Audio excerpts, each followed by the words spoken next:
কোঠা আন্দোলন চলতেছে, ঠিক না? আর আপনাদের প্রশ্ন আসে, ইসলাম কি বলে, ইনসাফ কি? কথা বলেন। কোরআন তো সবকিছু সমাধান দেয়, কোরআন সুন্নাহ। ছাত্র আন্দোলন করতেছে না?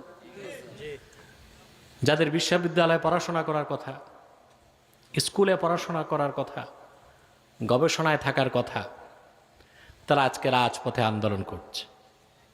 হ্যাঁ, তাদের দাবি যৌক্তিক, কিন্তু অনেক সময় অনেক কারণেই ছাত্র রাজনীতি করে।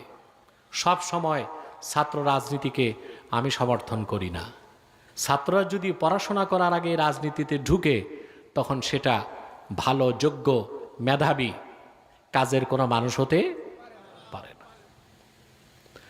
গত বছর আমি অক্সফোর্ড বিশ্ববিদ্যালয়ে গিয়েছিলাম ব্রিটেন সফরের সময়। আপনারা জানেন, অক্সফোর্ড বিশ্ববিদ্যালয়